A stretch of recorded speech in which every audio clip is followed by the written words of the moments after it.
Pada usia 5 tahun ayahnya meninggal. Pada usia 16 tahun ia berhenti sekolah.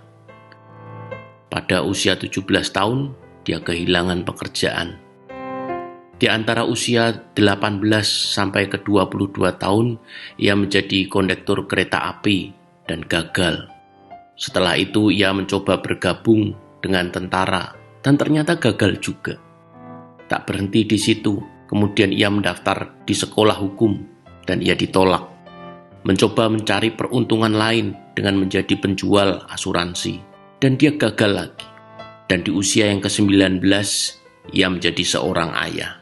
Pada usia ke-20 istrinya meninggalkan dia dan mengambil bayi perempuannya.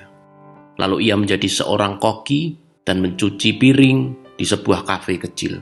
Dia gagal juga dalam upaya untuk menculik putrinya sendiri, yang akhirnya dia meyakinkan istrinya untuk bisa kembali kepadanya.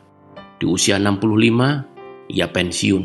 Di hari pertama pensiunnya, ia mendapatkan cek dari pemerintah senilai $105 atau uang sekarang sekitar $1,5 juta.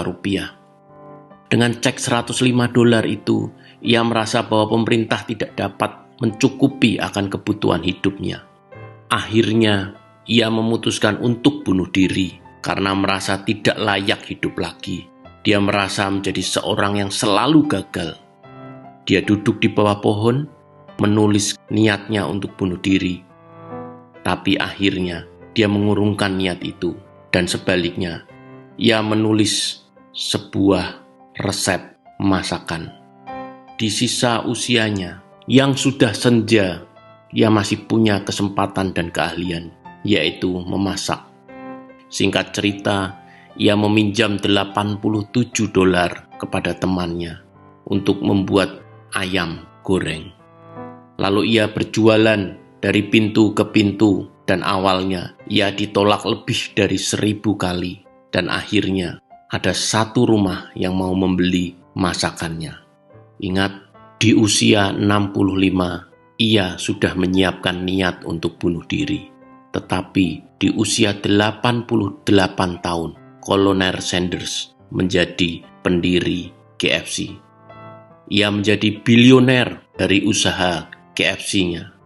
Moral dari cerita ini adalah tidak ada kata terlambat untuk memulai sebuah awal. Yang paling penting dari semua itu adalah tentang mindset.